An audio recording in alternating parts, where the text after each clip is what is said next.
At my own 40th wedding anniversary party, my son stood up, pointed straight at my wife and me, and said, "You have 24 hours to leave this house." Not in anger, not in private, but in front of dozens of guests. I looked at my wife, who had just recovered from illness, and I smiled, because in that moment I knew something clearly. He thought he had won, and I had just closed a very old door. But before I go on, take a moment to like this video, subscribe to the channel, and leave a comment telling me which country you're listening from. Now, let me take you back to that night, to the moment when everything began to turn in a direction no one saw coming. That afternoon, the air at the estate felt heavier than the Savannah summer heat. I was used to parties, polite congratulations, practiced handshakes, but that day was different. I stood up with a glass of wine in my hand, planning to say just a few simple words about 40 years with Margaret. I had rehearsed it carefully in my head, because my wife had just come through a long period of weakness and illness. I wanted everything to pass gently. I hadn't even finished my first sentence when Brandon cut me off. The way he stood up wasn't rushed at all. He pulled out his chair, straightened his suit jacket, and looked around the room as if this were the moment he had been waiting for. I noticed the change immediately, not because of what he said, but because of his eyes, the eyes of someone who had already decided to slam a door shut, without ever looking back. He announced that the estate was now under new management, that Margaret and I needed to pack our things and leave within one day. He said it calmly, like he was announcing a home repair schedule. No request, no hesitation.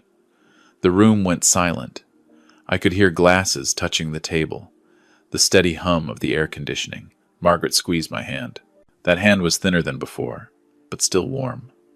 I could feel her confusion, the confusion of someone who had always believed that family was the safest place of all.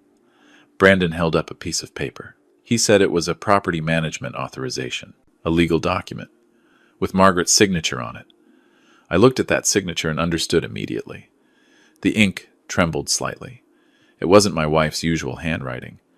I remembered that time clearly. Margaret was in her hospital bed, drifting in and out, the world around her blurred and distant.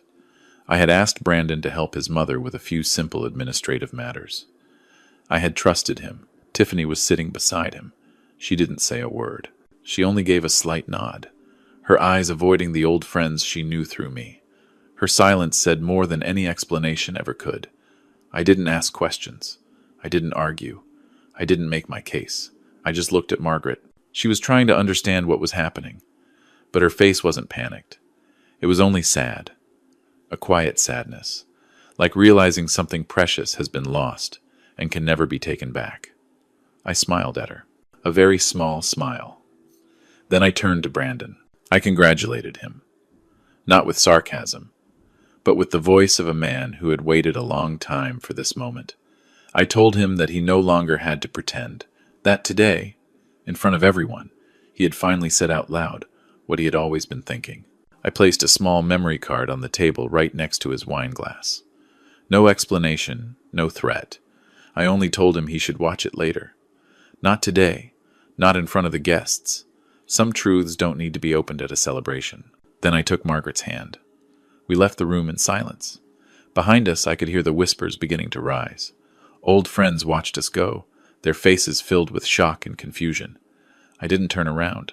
I had spent my whole life preserving this family's dignity. That night, I no longer had any obligation to do so.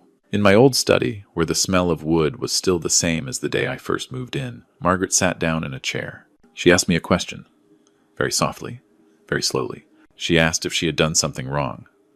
I answered immediately.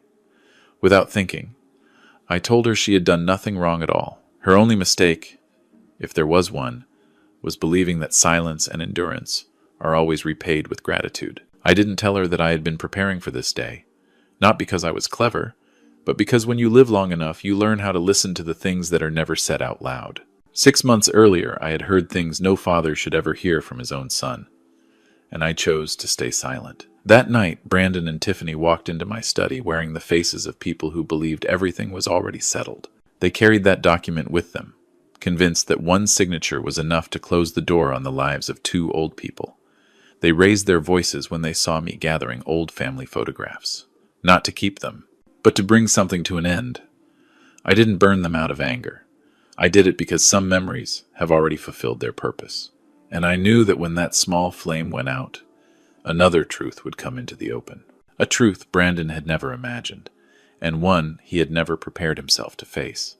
When the study door closed behind them, the noise of the party outside disappeared. All that remained was the ticking of the wall clock and the sound of my own breathing. Brandon thought that night marked the beginning of his power. For me, it was only a marker, the point where a chain of memories I had delayed for far too long finally came back. 6 months earlier, things weren't so clear. Margaret had just passed through the worst stage of her illness. She would drift off in the middle of a sentence, sometimes confuse the days of the week. I let Brandon and Tiffany take turns coming by the house to help. I trusted them, not out of innocence, but because I had always believed that children would never cross a certain line.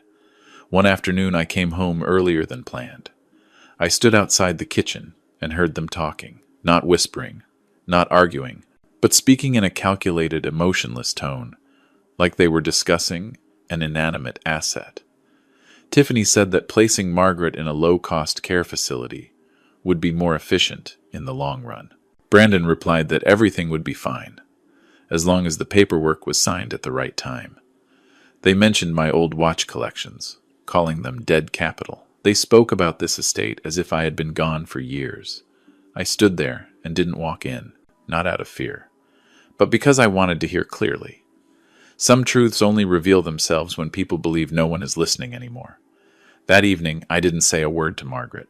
She had just woken from a long, heavy sleep, her eyes still exhausted.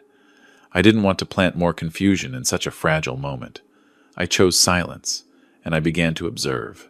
I noticed Brandon started asking about old accounts, about ownership, about investments I rarely talked about. He thought I was an outdated man, living on a pension and memories. He didn't know that for many years I had never truly left the financial world. I had simply stepped aside, into a place with less spotlight. Brandon's real estate company grew fast, too fast for his actual capabilities. I knew because I had seen the numbers long before they appeared in the press, not as a father, but as an anonymous investor. I didn't do it to control my son. I did it because at the time, I still believed that quiet support was the best way to help him stand on his own. But then I saw money disappearing through paths that made no sense. Careless decisions. Projects inflated by promises instead of substance. I began to understand that Brandon wasn't just trying to escape the responsibility of caring for his parents. He was running from a hole far bigger than that. An old acquaintance called me, speaking carefully about some questionable crypto investments Brandon had joined. I didn't ask questions. I simply checked. And what I found left me with no hesitation. Brandon was carrying a debt he couldn't resolve on his own. To him, this estate wasn't a home. It was an exit. The document Margaret signed that day wasn't an accident. It was one link in a plan that had been prepared in advance. Brandon knew the timing. Tiffany knew how to apply pressure. They waited for Margaret to be at her weakest, and for me to be absent. To close a door they believed I could never reopen. I began collecting everything, quietly, without confrontation. I saved recordings, messages, appointments that were deliberately delayed. I didn't do it out of anger. I did it because when a child is willing to exploit his own mother's weakness, every other boundary becomes only a matter of time. The night before the anniversary party, I sat alone in the study. I looked at old photographs, at faces that once believed family was something you never had to guard against. I knew Brandon would choose that day, a day with many witnesses, a day he believed I wouldn't react. When I placed that memory card on the table in front of him, it wasn't an impulse. It was a final reminder that I had seen everything, and that I was still giving him a chance to stop, if he was clear-headed enough to recognize it. But Brandon didn't stop. He followed me into the study with the expression of someone who believed everything was finished. Tiffany stood behind him, her eyes no longer able to hide her impatience. They believed one piece of paper was enough to erase 40 years. I looked at them and understood that this was no longer a story about ownership. It was the story of a son who had chosen to turn his back on his own roots. And when someone has gone that far, the only thing left to do isn't to hold on. It's to reveal the truth, layer by layer, until there is nothing left to hide. I placed my hand on the desk and took a slow breath. I knew that from that moment on, nothing could ever return to the way it was. And yet in that same instant, I felt lighter. Because the silence I had carried for 6 long months was finally about to end. The silence in the study lasted long enough for me to hear the clock marking every single second. Brandon was the one who broke it. He placed the authorization document on the desk and slid it toward me, like a conclusion that didn't require discussion. His voice was sharper than it had been at the party. The calm was gone. Tiffany stood close to the door, her eyes moving quickly around the room, as if she were already looking for a way out. I didn't touch the paper. I stood up, opened a drawer, and took out a thin folder. Not thick, not complicated. I set it on the desk parallel to Brandon's document. Then I said slowly that perhaps they had the wrong address. Brandon let out a dry laugh. He said everything was already clear, that his mother's signature was enough to end the story, that I should accept reality and leave quietly to save face. I listened, and for the first time that night, I felt sorry for him. Not because I was soft, but because he was speaking like someone who had believed in something that never truly existed. I told him that this estate had never been in my name, and it had never been in Margaret's name either. I said it the way one states an obvious fact. Brandon froze. Tiffany turned to look at him, then back at me. I continued. No raised voice, no emphasis. I said that 10 years earlier, I had transferred full ownership into a trust. A simple name, no show. In Margaret's name, the paper in Brandon's hand suddenly seemed lighter. He flipped it over, scanned every line, as if hoping to find something I had missed. But nothing changed. That document only allowed control over a different asset, an old warehouse on the outskirts of town, something I had kept for this exact purpose. I don't call that a trap. I call it preparation. Brandon raised his voice. He accused me of deceiving my own son. Tiffany stepped forward, her tone tight, asking what else I was holding back. I looked straight at her and said that I was holding the truth. And the truth doesn't need to be shouted. I took out the memory card I had placed on the table at the party. I didn't play it. I told them what was on it. Not in detail, just enough for them to understand. Recordings. Moments when Margaret wasn't fully aware. Voices pressuring her, guiding her hand to sign, and a haste that couldn't be hidden. Tiffany stepped back. Brandon went silent. This silence was different. It wasn't the silence of confidence anymore. It was the silence of someone who had just realized he'd crossed a line, and there was no way back. I told them I didn't want to play those recordings in this room. I said I was still hoping they would stop on their own, not because I was afraid, but because Margaret deserved peace. But if they continued, I would send everything to the people whose job it was to review it. No further explanation needed. Brandon looked at me, anger and confusion mixed in his eyes. He asked me what I wanted. I said I wanted nothing. I only wanted them to leave this house that very night. No arguments, no delays, and not to take anything that didn't belong to them. In that moment, I saw Tiffany begin to calculate. She looked at Brandon the way one looks at an investment that's losing value. I didn't need to hear her speak to understand. Some decisions are made with a glance, faster than any conversation. Margaret entered the room then. She stood in the doorway, her body still weak, but her back straight. She didn't ask what was happening. She just looked at Brandon for a long time. Then she took the watch off her wrist. The watch I had once given our son on a special occasion and later noticed had disappeared. She placed it on the desk in front of Brandon. She said she had found it in Tiffany's coat pocket. She said she didn't need an explanation. Some answers were already clear enough. Brandon lowered his head, not in regret, but because there was nothing left to say. Tiffany turned away. She didn't look back. I opened the study door.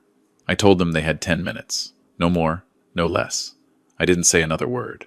I didn't need to. When they left, the room returned to silence. I looked at Margaret. She didn't cry. She simply let out a long breath, like someone setting down a burden she had carried for far too long. I knew it wasn't over.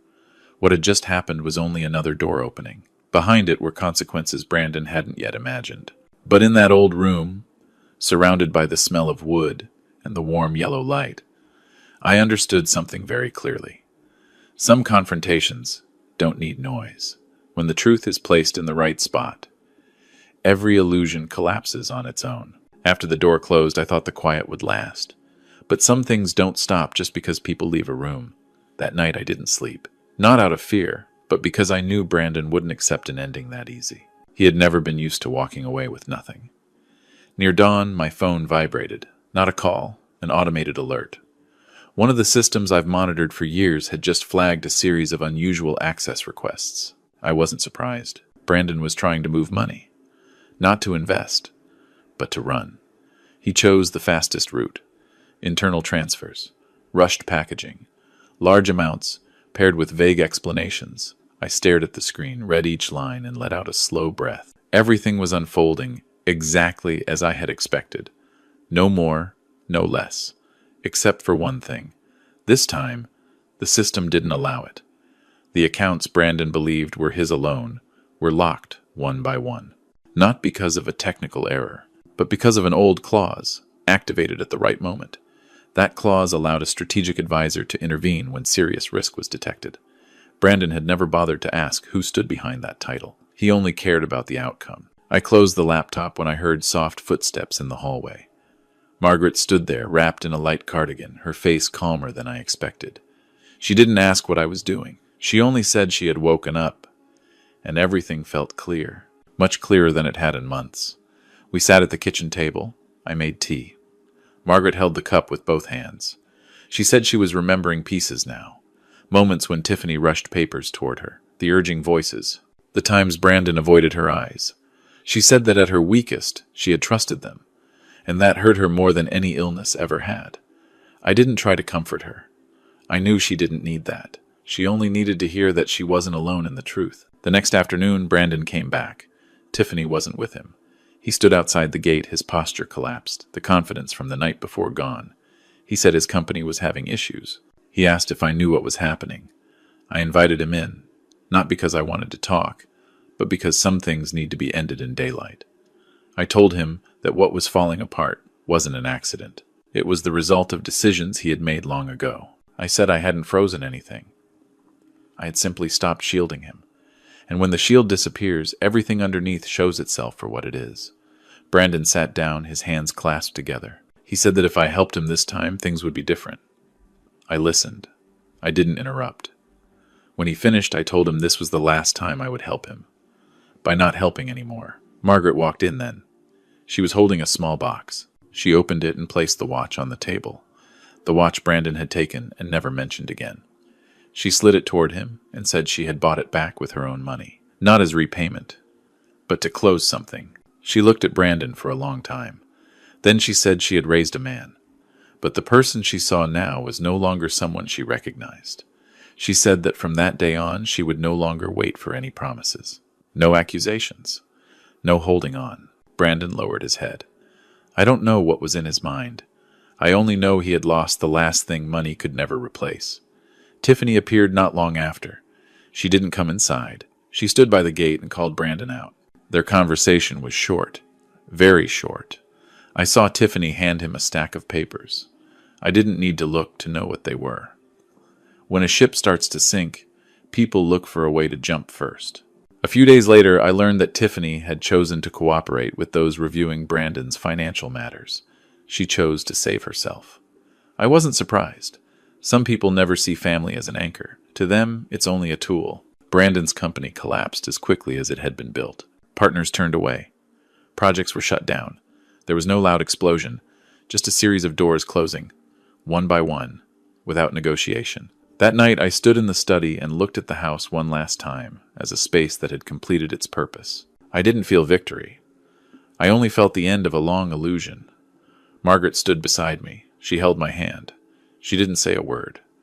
And in that moment, I understood something clearly. What mattered most wasn't what Brandon had lost. It was what we had managed to keep. Our quiet, our truth, and the right to walk away without carrying bitterness with us. After all the doors had closed, I realized I had no reason left to stay at that estate. The house had witnessed too much silence. And silence, when it lasts too long, becomes a burden of its own. I didn't want the rest of my life anchored to a place that only reminded me of what had fractured. Margaret felt the same. She didn't say much. One morning, as sunlight spilled across the old porch, she rested her hand on the wooden railing and said she no longer felt this was home. Her words were soft, but final, and that was enough. We decided to sell the estate. Not because we needed the money, but because we didn't want it to become a symbol of bitterness. Most of the proceeds went into a local charity that supports families caring for elderly loved ones long term. Margaret signed the final documents herself.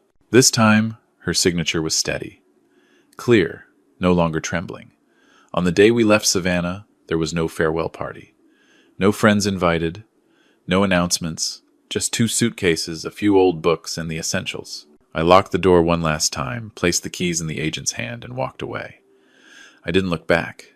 We moved to a small wooden house by the coast of Oregon.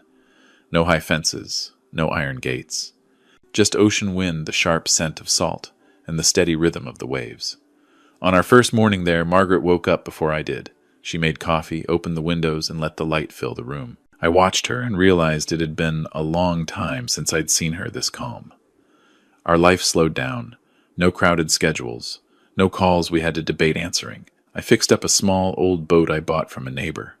Margaret planted a few rows of flowers by the porch. Each task was small, but together they were enough to fill a day. From time to time I think about Brandon. Not with anger, but with distance. Like remembering a road I once traveled but will never return to. I hear he's living in a small apartment on the outskirts of town, taking temporary work, staying away from places that once called him a rising star. I don't ask for details. I don't block the news either. I just let it pass through. Margaret has never said she hates her son. She only says she learned something late in life, that love cannot replace boundaries, and forgiveness, if it comes, needs time to find its own way. One afternoon, as we walked along the shoreline, Margaret held my hand and asked if I had any regrets. I thought for a long time before answering. I told her that if anything weighed on me, it wasn't what happened. It was how long I stayed silent. I believed endurance would protect the family, but sometimes that very silence feeds misunderstandings that grow far larger. I told her that during my years as an engineer, I learned something simple. If a small crack is ignored, it spreads. Not because someone intends to destroy anything, but because no one is willing to face it early enough. Families are no different. Margaret nodded. She said she didn't want to carry resentment into the rest of her life. She only wanted to live the days she had left with clarity, clear about what to hold on to and what to let go.